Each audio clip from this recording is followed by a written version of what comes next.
அனைவருக்கும் வணக்கம்.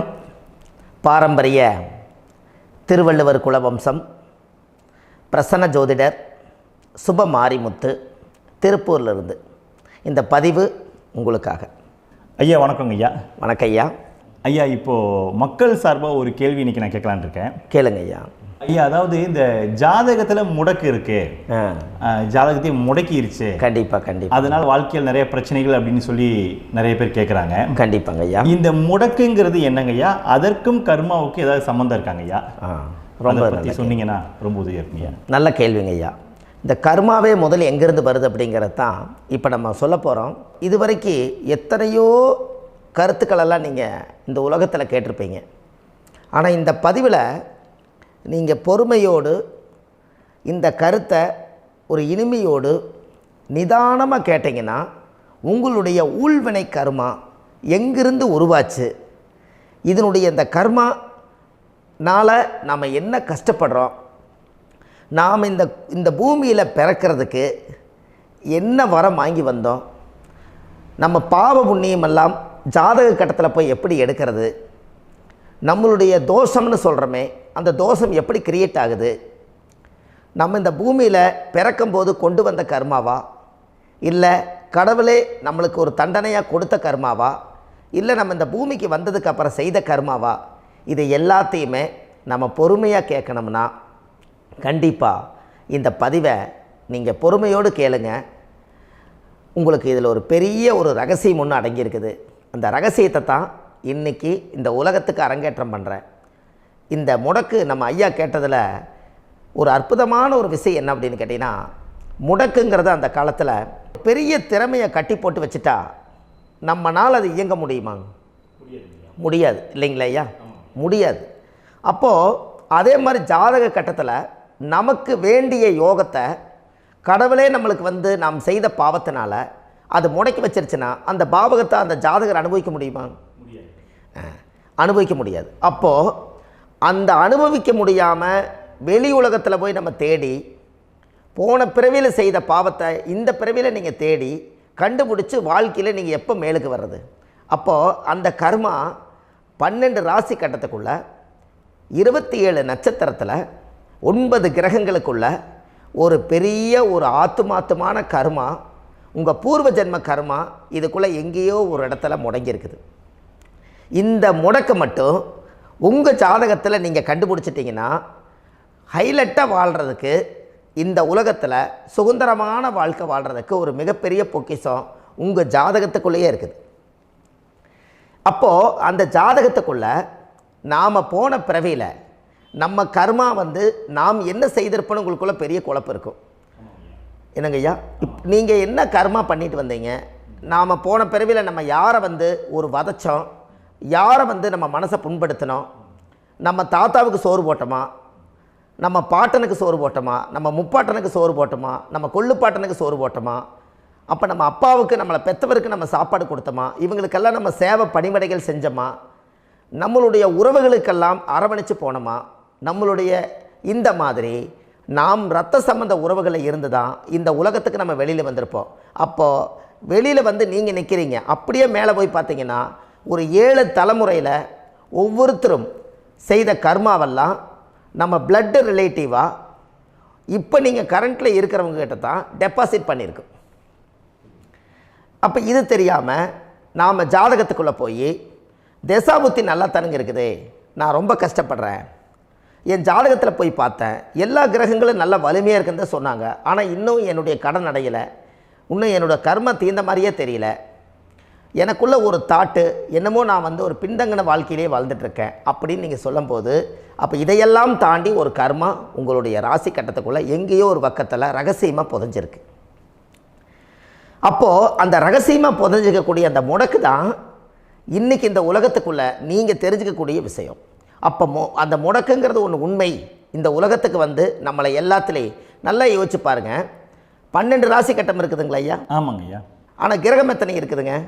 9 தான் இருக்குங்க ஐயா. ஆமாம், 12 ராசிக்கு 12 கட்டத்துக்கு 12 கிரகம் கொடுத்துருக்கலாமல்ல கடவுள்.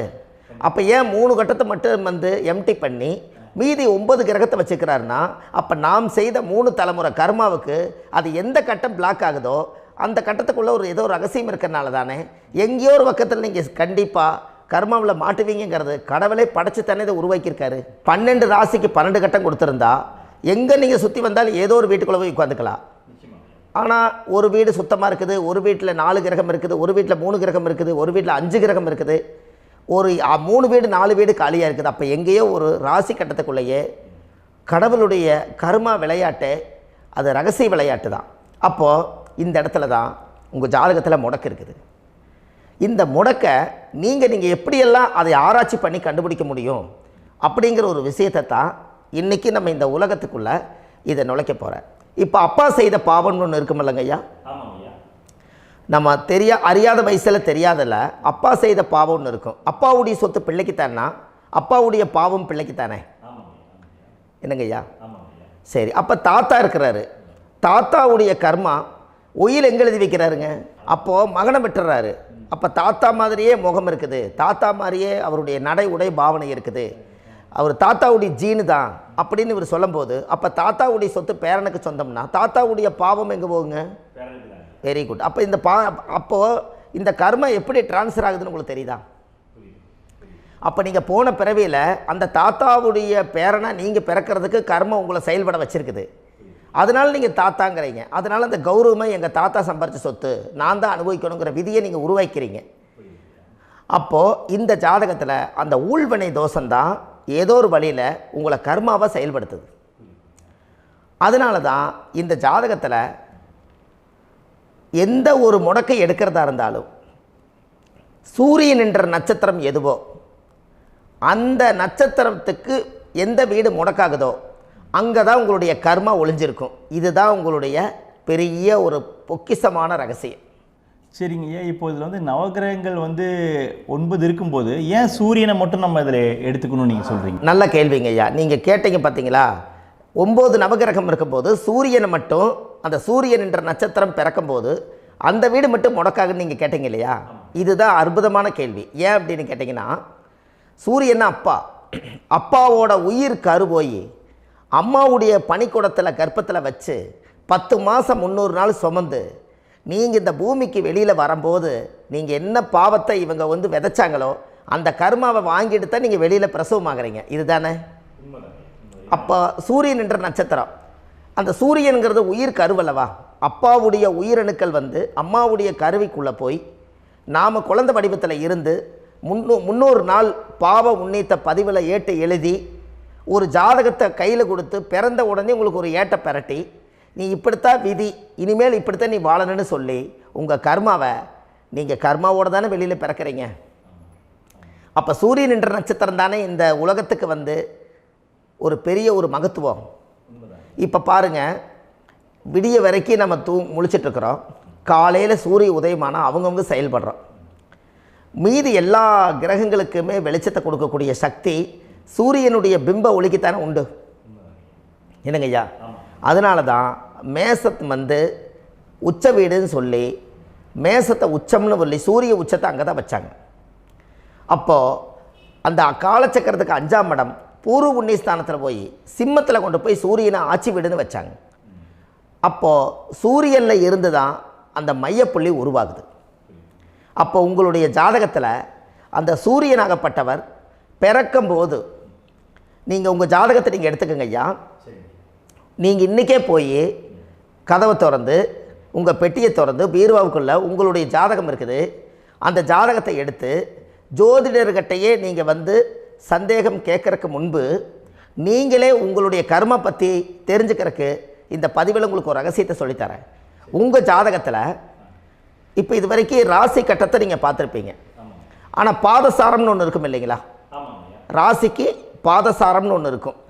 சூரியன் என்ன நட்சத்திரத்தில் இருக்குது, சந்திரன் என்ன நட்சத்திரத்தில் இருக்குது, செவ்வாய் என்ன நட்சத்திரத்தில் இருக்குது, புதன் என்ன நட்சத்திர காலில் நிற்குது, இதெல்லாமே அந்த சாரம் இல்லாத ஜோதிடம் சோரம் போய்விடும். அதனால் அந்த சாரத்தில் நிற்கிது பார்த்தீங்களா கிரகம், அதில் இப்போ நீங்கள் உங்களுடைய ராசி கட்டத்தை ஓப்பன் பண்ணுங்கள்.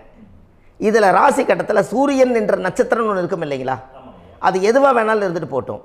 அந்த நட்சத்திரம் தான் நீங்கள் பிறக்கும்போது தாயுடைய கருவறைக்குள்ள கரு உருவான நட்சத்திரமே அதுதான். புரிஞ்சுங்களா ஐயா? பிறக்கும்போது நீங்கள் அந்த கருவுடைய நட்சத்திரம் அப்பா வந்து கருவை உருவாக்கி கர்மாவை விதைச்சது அந்த சூரியன் என்ற நட்சத்திரம் தான். அந்த வீட்டுக்கு தான் இந்த ராசி கட்டத்தில் உங்களுக்கு முடக்கு உருவாகுது. புரிஞ்சுங்களா ஐயா? அப்போது ஒரு ஜாதகத்தில் சூரியன் என்ற நட்சத்திரம் எதுவோ அதுதான் உங்களுடைய கர்மா நட்சத்திரம். இப்போ நம்ம பிறக்காதுக்கு முன்னாடி அப்பா கட்டத்தில் அந்த கர்மா டெபாசிட் ஆகிருக்கும். அதை ட்ரான்ஸ்ஃபர் எப்படி பண்ணுறாரு? அவருக்கு ஒரு கல்யாணம் வச்சு அவர் குடும்ப வாழ்க்கையில் வாழ்ந்து நம்மளோட உயிர் கருவை கொண்டு போய் ஊராம் பொண்ணை கல்யாணம் பண்ணி பொண்டாட்டின்னு எடுத்துக்கொண்டு அந்த பொண்டாட்டிங்கிற உரிமையாகி இவருடைய உயிர் கரு உருவாகி வாரிசுகள் வெளியில் வருது. அதானங்க ஐயா? அப்போது அந்த சூரியன் என்ற நட்சத்திரம் தான் இந்த உலகத்தில் ஒரு பிரம்மாண்டமான நட்சத்திரம். இந்த நட்சத்திரம் உங்கள் மனசுக்குள்ளே ஏதாவது இருந்துச்சுன்னா உங்கள் வீட்டில் ஏதாவது ஒரு நல்ல விஷயங்கள் நீங்கள் பண்ணுறதா இருந்தால் அந்த கர்மா நட்சத்திரம் சூரியனுடைய நட்சத்திரம் இருக்குது பார்த்தீங்களா, அந்த நட்சத்திரத்தில் எந்த ஒரு சேவைகளும் செய்யக்கூடாது. அதுதான் கர்மா. அதை போய் நீங்கள் ஆக்டிவேட் பண்ணி விட்டீங்கன்னா அது முன்னோர்களை வந்து நீங்கள் வந்து தொந்தரவு பண்ண மாதிரி. அந்த கர்ம நட்சத்திரம் தான் உங்கள் வாழ்க்கையில் அது புதஞ்சிருக்கிறதா. இப்போ குழந்தை பிறந்தாலோ சீர் சீமந்தங்கள் நீங்கள் செய்கிறதாலோ கல்யாணம் முக்கிறதுனாலோ உங்கள் ஜென்ம நட்சத்திரத்தன்னைக்கு கல்யாணம் பண்ண வேண்டாம்னு சொல்லிக்கிறாங்கல்லங்க. உங்களுக்கு ஜென்ம நட்சத்திரத்துக்கு முன்னாடி உங்களை உருவாக்குன நட்சத்திரம் தான் ஜென்ம நட்சத்திரம். அப்போ சூரியன் என்ற நட்சத்திரம் அப்பாவுடைய ஜென்ம நட்சத்திரமாக அந்த ஊழ்வினை கர்மம் செயல்படுது. அப்போ அந்த முடக்கு யார் வழியில் வந்தது? முன்னோர்கள் வழியில் வந்தது. முன்னோர்கள் கட்டி வச்சது யாரைய? குலதெய்வத்தை. அப்போ அந்த குலதெய்வத்தை போய் சாமிக்கு போய் வீடு வாசல்லாம் வலித்து குலதெய்வத்தை போய் தேங்காய் பழம் பூ மாலை கல்கண்டு வாங்கி அர்ச்சனை பண்ணி ஒரு அன்னதானம் ஒன்று பண்ணிவிட்டு சாமிக்கு பொங்கல் வச்சு நைவேத்தியம் பண்ணிவிட்டு உங்கள் ஜாதகத்தை வச்சு பூஜை பண்ணிவிட்டு வாங்க. அதுக்கப்புறம் தான் உங்கள் கர்மாவை கண்டுபிடிக்கிறதுக்கு வழியே பிறக்கும். குலதெய்வத்தை வணங்காமல் கோவிந்தா கோவிந்தா என்று பல தெய்வத்தை வணங்கினாலும் பலனொன்றும் இல்லைன்னு அந்த காலத்தில் முன்னோர்கள் சொல்லி வச்சுக்கிறாங்களா இல்லைங்களா? அதனால் கண்டிப்பாக அதை கண்டுபிடிச்சி நீங்கள் அதுக்கு ஒரு நைவேத்தியம் பண்ணால் மட்டும்தான் முதல்ல உங்கள் 5ஆம் பாவம் முன்னோர்கள் அது வேலை செய்யும். குலதெய்வ ஆலயத்துக்கு போயிட்டு வாங்க. போயிட்டு வந்துட்டு இந்த கர்மவினை தோஷத்தை நிவர்த்தி பண்ணுறதுக்குண்டான சரியான பரிகாரத்தை நம்ம எடுப்போம். அப்போது உண்மையாலுமே ஒரு ராசி கட்டத்துக்குள்ளே இந்த மாதிரி ஒரு அந்த கர்ம தோஷம் இருப்பதனால இந்த கர்மா தோஷத்துக்கு அந்த முடக்க தோஷங்கிறத நீங்கள் எடுத்து அதை கண்டுபிடிச்சி அந்த சூரியன் என்ற நட்சத்திரம் எந்த ராசி கட்டத்தில் போய் முடக்காயிருக்குதோ அந்த முடக்கு எந்த பாவகம் வந்து நம்மளுக்கு லாக் ஆகிருக்குதோ அந்த பாவகத்துக்கு உண்டான பரிகாரங்கள் அதுக்குரிய ஸ்தலங்கள் அந்த கோவில்களில் போய் சுவாமிக்கு தேங்காய் பழம் பூமாலை கல்கண்டு வாங்கி அர்ச்சனை பண்ணி நீங்கள் அந்த கோவிலுக்குள்ளே போய் உட்காந்து சாமி கும்பிட்டு வந்தீங்கன்னா உங்களுடைய ஜாதகத்தில் இருக்கக்கூடிய அந்த முடக்கு தோசை நீங்கி வாழ்க்கையில் நீங்கள் எதை சாதிக்க வந்தீங்களோ அந்த சாதனையை நீங்கள் சாதிச்சிட்ருப்பீங்க. புரிஞ்சுங்களா ஐயா? ஏன் அப்படின்னா அந்த முடக்கு நட்சத்திரத்துக்குள்ளே தான் ஒரு தோஷம் இருக்குது. இப்போ அந்த காலத்தில் பாருங்கள் ஐயா, முன்னோர்கள் எல்லாம் நிறைய பேர் கோவில் கட்டி வச்சுட்டு போயிருக்காங்களா இல்லைங்களா?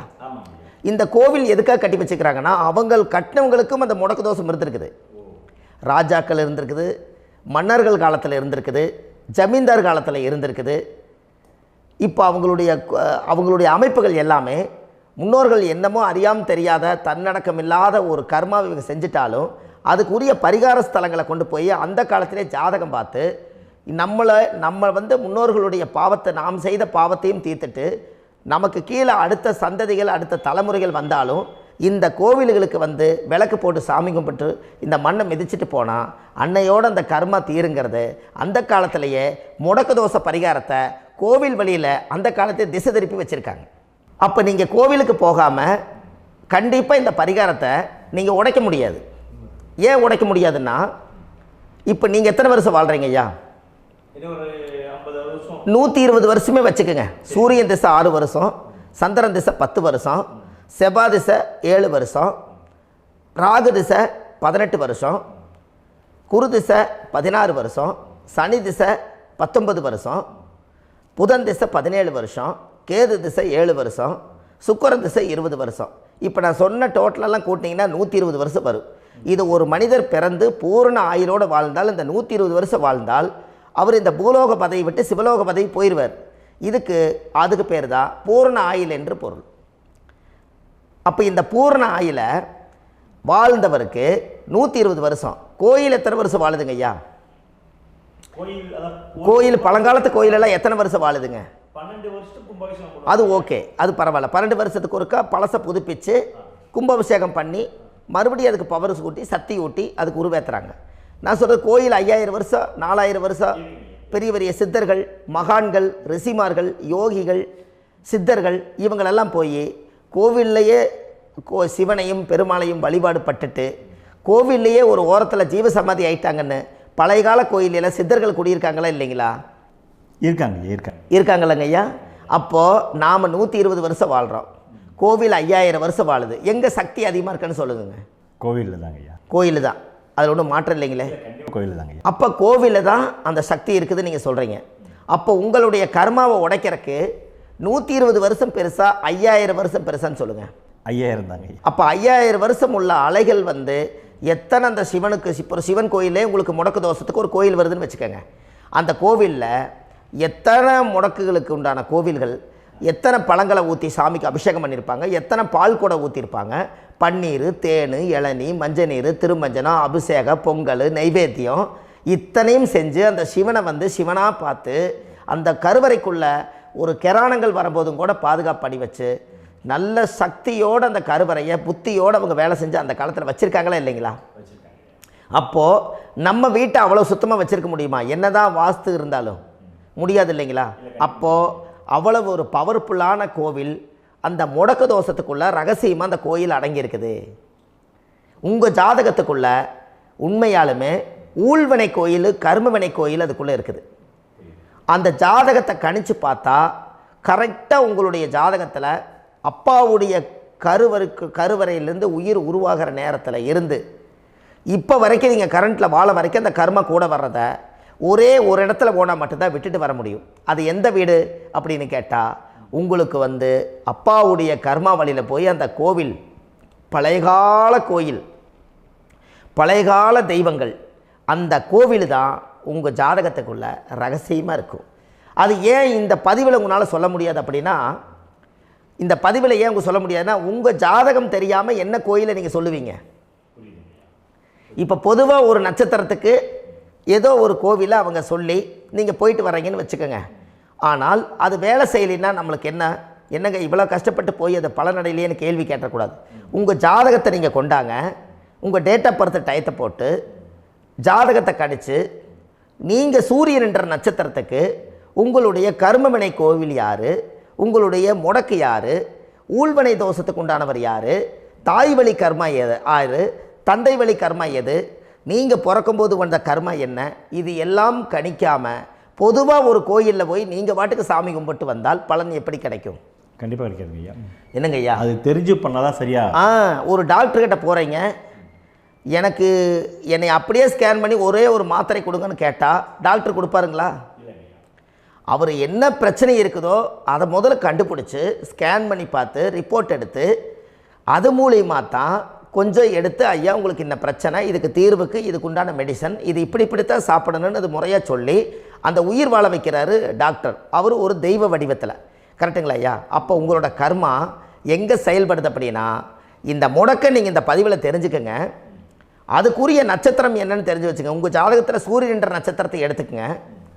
அந்த வீட்டுக்கு முடக்க இந்த பதிவில் எந்த வீடு லாக் ஆகிருக்குதுங்கிறத நான் உங்களுக்கு இந்த வீட்டில் சொல்கிறேன்.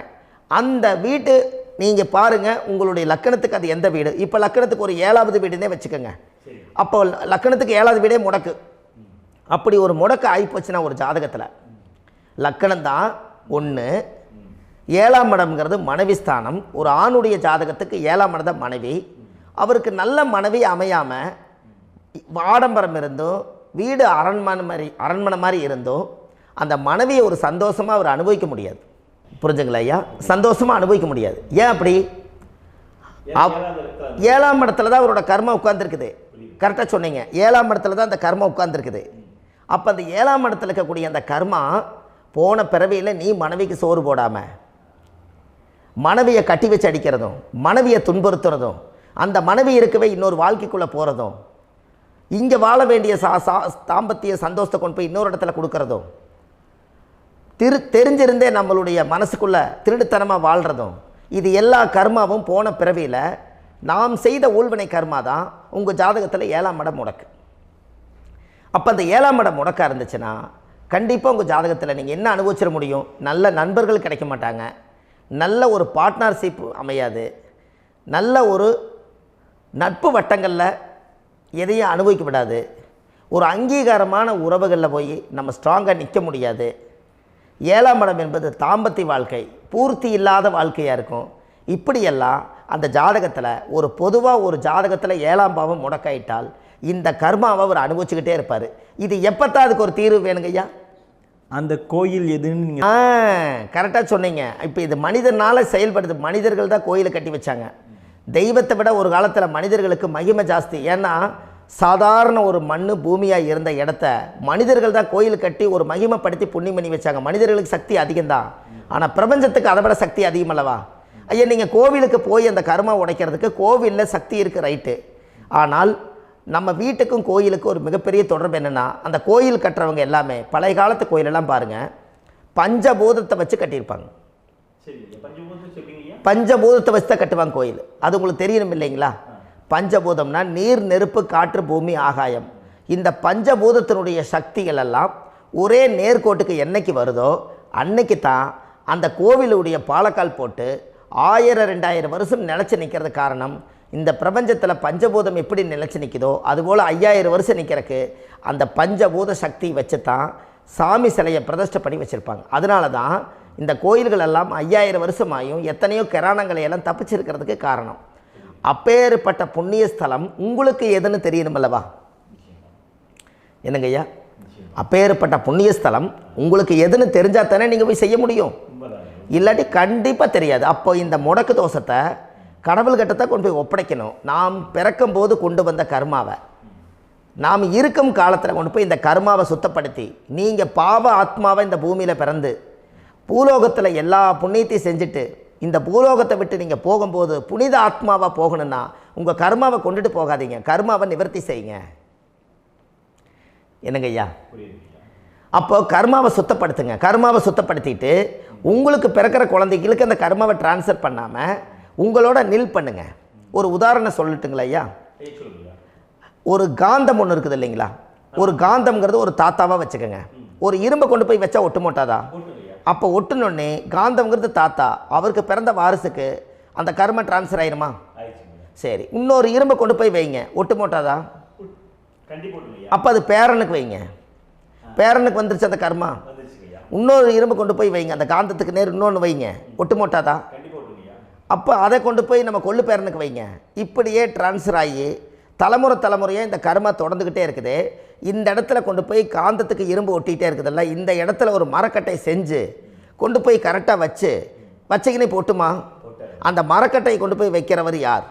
மரக்கட்டை வச்சுட்டு அடுத்த வாரிசு புனிதமாக பிறந்துட்டு அந்த மேலே இருக்கிற கர்மாலாம் இந்த அடுத்த இதுக்கு வராதில்ல. இதுதாங்க ஐயா கர்மா. தொடர்ந்து வரக்கூடிய கர்மாவை அதை நில் பண்ணணுங்கிறதுக்கு பேர் தான் இந்த உதாரணத்தை சொன்னவங்களுக்கு. அப்போ நாம் இந்த பூலோகத்தில் நம்ம ஒரு தாயுடைய கருவறையில் இருந்து தொப்புள் கொடி அறுக்கும் நேரம் நாம் என்ன கர்மாவை வாங்கி வந்திருந்தாலும் அதையெல்லாம் ஆராய்ச்சி செய்து ஜாதகத்தில் முழுமையாக கண்டுபிடிச்சி ஒரு காலம் இல்லைனாலும் ஒரு காலம் நம்ம நல்லா இருக்கிறதுக்காக, நம்ம வாரிசுகள் எல்லாம் நலமடைஞ்சு வளமடைஞ்சு வர்றதுக்காக இந்த கர்மா தோஷத்தை கரெக்டாக கண்டுபிடிச்சி சரியான கோவிலுக்கு போய் நீங்கள் கர்மாவை நிவர்த்தி பண்ணி அங்கே பூஜை புனஸ்தானங்கள், சகசரநாம பூஜைகள், ஓமங்கள், வழிபாடுகள் இதெல்லாம் நீங்கள் செஞ்சு உங்களுடைய பாவத்தை எல்லாம் கழித்து உங்கள் ஜாதகத்தவே யோகமாக மாற்ற முடியும். கண்டிப்பாக மாற்ற முடியும். ஏன்னா நம்ம யாரை நம்பி செய்கிறோம்?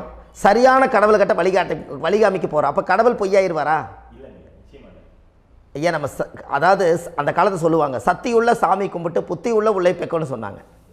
16 வதபதன்னு பெக்கலை, எல்லாம் அறிவோடு பெற்றாங்க. அதனால் எல்லாமே தாய் தந்தைகள் பேச்சை கேட்டாங்க. அன்றைக்கி எல்லாருமே தாய் தந்தைகளுக்கு தூணாக நின்னாங்க. அப்போ அந்த காலத்தில் சத்தியுள்ள சாமி கும்பிட்டு புத்தி உள்ள உள்ளே பெக்கணும்னு சொல்லி அன்றைக்கி அறிவோடு பெற்று இந்த கர்மாவை ஆளுக்கு ஒரு கர்மாவை டிரான்ஸ்ஃபரை பிரித்து எல்லாரும் சுத்தப்படுத்தினாங்க. இன்றைக்கி நம்ம ஒரு குழந்தை 2 குழந்தை பெற்று வச்சுருக்கோம். அவங்களுக்கே இவ்வளவு கர்மா வந்துருச்சுன்னா இந்த குழந்தைகளுக்கு என்னைக்கு இந்த கர்மாவை போய் கண்டுபிடிச்சி நீங்கள் எப்போ சரி பண்ணுவீங்கன்னு. அப்போ இந்த வாழ்க்கையில் ஏதோ ஒரு பிரபஞ்ச சக்தி நம்மளை அறியாமல் என்னமோ ஒரு இயக்கத்தில் கொண்டு போய் விட்டுருச்சுங்களா? அப்போ இனிமேலாவது இந்த கர்மாவில் இருந்து கண்டிப்பாக நம்ம நிவர்த்தி ஆகணும்னு சொன்னால் இந்த முடக்கு தோஷத்தை யாரெல்லாம் கண்டுபிடிச்சி இந்த ஊழ்வினை கர்மாவில் இருந்து நாம் கருவறையில் சுமக்கும் போது 10 மாதம் நீங்களாம் என்னென்ன நினச்சிருப்பீங்க?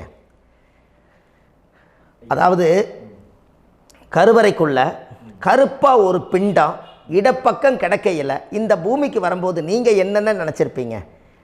இந்த பிறந்ததுக்கு அப்புறம் வந்து தான் அம்மா தெரியுது, அப்பா தெரியுது, தாத்தா தெரியுது, பாட்டி தெரியுது, இந்த உலகத்தில் கண்கொள்ளாத காட்சிகள் எல்லாம் தெரியுது, எல்லாம் தெரியுது. ஆனால் 10 மாதம் உங்கள் வாழ்க்கையில் நீங்கள் இருக்கும்போது நீங்கள் என்னென்னலாம் நினச்சி இந்த பதிவில் இறைவன் கொடுத்தாரோ அதையெல்லாம் அனுபவிக்கத்தான் வந்தீங்க. அதுக்கு இடையில இருக்கிறதான கர்மா. இந்த ஒரு விஷயம் உங்களுக்கு கிடச்சிருச்சுன்னா நீங்கள் எல்லாருமே ராஜயோகமாக பிழைப்பீங்கள்ல. இதில் ஏழை பணக்கார யாரையுமே சொல்ல வரல.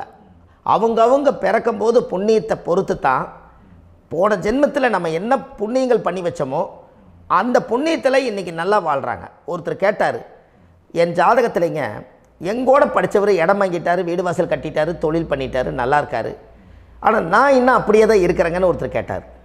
அதுக்கு ஒரு கருத்து என்னென்னா, டேட் ஆஃப் பர்த் ஒன்று தான், டைம் ஒன்று தானே வச்சுக்கோங்க. அவங்க அப்பா செஞ்ச புண்ணியம் வேறு, நீங்கள் செஞ்ச பாவங்கள் வேறு. அவர் செஞ்ச புண்ணியத்தினால அவருக்கு எல்லாமே முன்னாடி கிடைக்கிது. நீ கர்மாவெல்லாம் கழிச்சிட்டினா பின்னாடி கிடைக்க போகுது. இதில் மற்றவங்களை பற்றி வேற்றுமையாக நினைக்கிறதுல எந்த ஒரு இதுவுமே இல்லை. அப்போ ஒருத்தர் பார்த்து ஒருத்தர் வாழ வேண்டாம். உங்களுடைய சுய அறிவை வச்சு இந்த பூலோகத்தில் இந்த பூமியில் நீங்கள் 4 தெரிஞ்சு நல்ல விதமாக கற்றுக்கிட்டு இந்த உலகத்தில் சிறப்பாக வாழ கற்றுக்குங்க. அதுக்கு அந்த ஊழ்வினை தோஷத்தை கண்டுபிடிங்க. உங்களுக்குன்னு ஒரு முடக்கு இருக்குதுங்கிறத இன்றைக்கி நீங்கள் எழுதி வைங்க. அதை எப்படியாவது கண்டுபிடிங்க, அதை தேடுங்க. ஒரு முறை நீங்கள் ஜாதகத்தை கொண்டு வாங்க.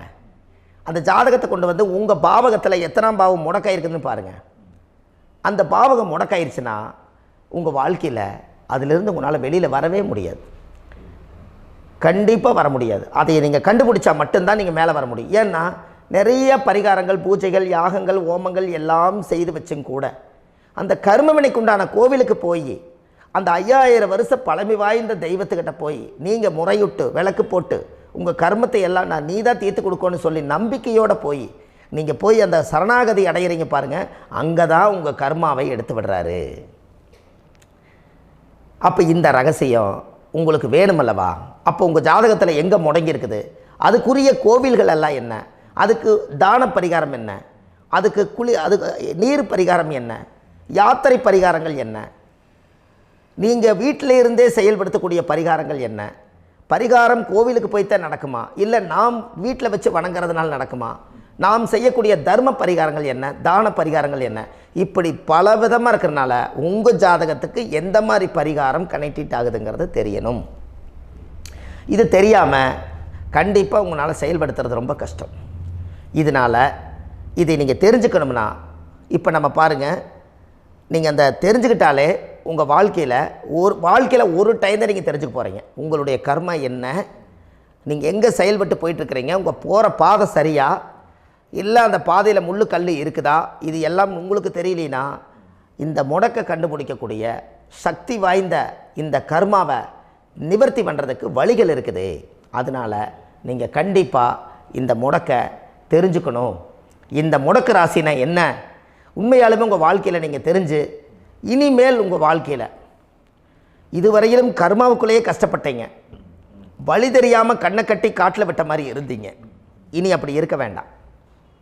உங்கள் ஜாதகத்தில் 12 ராசி கட்டத்தில் 9 கிரகம் போகும், மீனி 3 கிரகம், 3 கட்டம் உங்களுக்கு எங்கேயோ ஒரு பக்கத்தில் 3 கட்டம் எம்டியாக தான் இருக்கும். கரெக்டுங்களா? அது இல்லாமல் ஒரு ஜாதகம் பிறக்காது. ஏன்னா 9 கிரகத்துக்கு 9 கணக்கு போட்டால் 3 கட்டம் எம்டியாக தான் நிற்குது. அந்த கட்டத்துக்குள்ளே எந்த நட்சத்திரத்தில், எந்த சாரத்தில், எத்தனாவது டிகிரியில், எத்தனாவது பாதசாரத்தில், எத்தனை வெகுளையில், எத்தனை செகண்டுக்குள்ளே இந்த கர்மா உள்ளே புகுந்து உங்களை செயல்படுத்துதுங்கிறத கண்டிப்பாக உங்கள் ஜாதகத்தை கொடுங்க. பார்த்து இந்த விஷயத்தை சொல்கிறேன், நீங்கள் அந்த இடத்துக்கு போய் நிவர்த்தி பண்ணிவிட்டு உங்கள் வாழ்க்கையில் கொஞ்சம் காலம் வாழ போகிறீங்க. பாருங்கள், பிறந்ததுலேருந்து 20 வருஷத்துக்குள்ளே இளமையாக வாழ்கிறீங்க, குழந்தையாக வாழ்கிறீங்க. 20லேருந்து 40 வயசுக்குள்ளே தான் உங்களுக்கு ஒரு பொண்ணை பார்த்து கல்யாணம் பண்ணி ஒரு கரு உருவாக்குறீங்க. அதுக்கப்புறம் 40லேருந்து 60க்குள்ளே குழந்தை பெற்று கடமை முடிச்சிடுறீங்க. 60 வயசுக்கு மேலே ரிட்டையர்ட் ஆகிடுறீங்க. இந்த 20க்கும் 60க்கும் இல்லாத 20லேருந்து இந்த 40 வயசுக்குள்ளே உங்களோட தேடல் என்னவோ அது வாழ வேண்டிய சுகபோகமான வாழ்க்கை எல்லாமே அந்த 40க்குள்ளே தான் இருக்குது. இந்த 40க்குள்ளே இருக்கக்கூடிய வாழ்க்கையை இந்த கர்மா தெரியாமல் காலத்தை வீணாக்க வேண்டாம். வாழ வேண்டிய வயசில் நீங்கள் வாழணும். அதுக்குரிய கர்மாவை நீங்கள் சுத்தப்படுத்துங்க.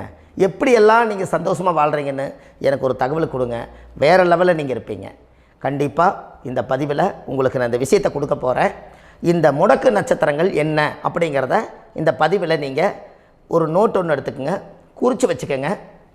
இதில் இருந்து அவங்கவுங்களுக்கு முடக்கு நட்சத்திரம் என்னங்கிறத இந்த பதிவில் நான் உங்களுக்கு கொடுக்குறேன்.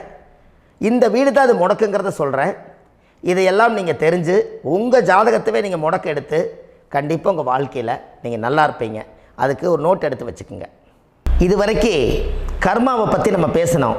உங்கள் ஜாதகத்தில் சூரியன் என்ற நட்சத்திரத்துக்கு தான் முடக்குன்னு சொன்னீங்களே, எந்த வீடுங்கிற ரகசியத்தை இன்றைக்கி நம்ம எல்லோரும் தெரிஞ்சுக்கலாமா? இத்தனை காலமாக நீங்கள் தெரிஞ்சுக்காத ஒரு ரகசியத்தை இன்றைக்கி உங்கள் ஜாதக கட்டத்தில் நீங்களே முடக்க கண்டுபிடிச்சி அதுக்குண்டான பலனை தேட போகிறீங்க.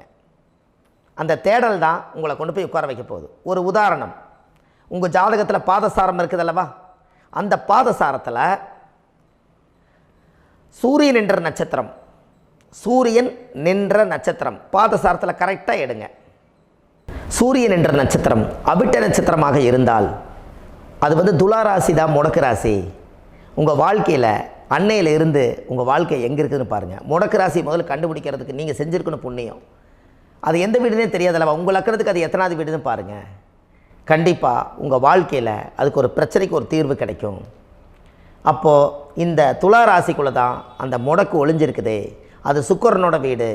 பணப்பிரச்சனை என்றைக்கு தீரும், மனப்பிரச்சனை என்றைக்கு தீரும், என் வாழ்க்கையில் என்றைக்கு தான் நான் வெளிச்சத்துக்கு வருவேன், நான் போகிற பாதையெல்லாம் அடைச்சி வச்சுருக்குது, பகையாக இருக்காங்க, நண்பர்களெல்லாம் பகையாக இருக்காங்க, என் வாழ்க்கையில் நான் முன்னுக்கே வர முடியல, நான் சின்ன வயசுலேருந்து கஷ்டப்படுறேன், அடுத்த லெவலுக்கு என்னால் போக முடியல, மனசுக்குள்ளே உள்ளத்தில் அழுகிறதும் வெளியே சிரிக்கிறதும் தன்னோட வேதனை தனக்குள்ளேயே மூடி வச்சுட்டு இன்றைக்கி சரியாயிரும் நாளைக்கு சரியாயிரணும் என்ன நானே வேஷம் போட்டு வாழ்ந்துக்கிட்டு இருக்கிறேன்னு சொல்லிகிட்டு இருக்கக்கூடிய உங்களுடைய உள்ளத்தில் இன்றைக்கி இந்த முடக்கை நான் உங்களுக்கு கண்டுபிடிச்சி கொடுத்துருக்கேன். இந்த முடக்குனால் உங்கள் வாழ்க்கையில் நீங்கள் கண்டிப்பாக மேலுக்கு வருவீங்க.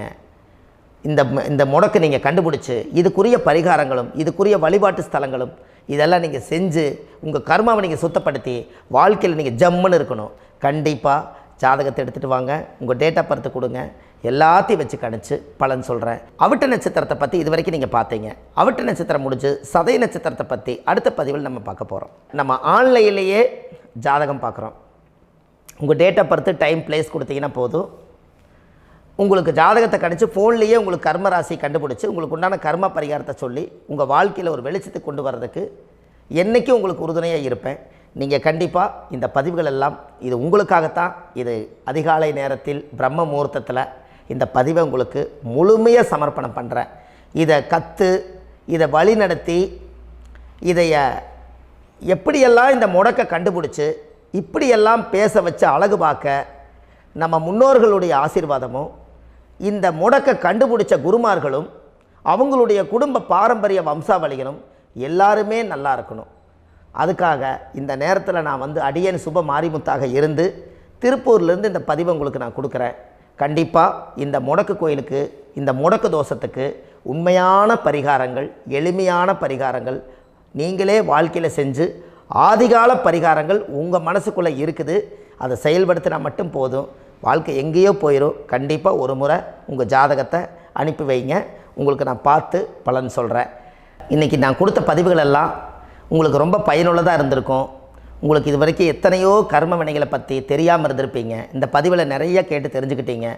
இதெல்லாம் வாழ்க்கையில் ரொம்ப முக்கியமான பரிகாரங்கள், எளிமையான பரிகாரங்கள். நேராக நீங்கள் கடவுளைத்தான் கெட்டியாக பிடிக்க போகிறீங்க.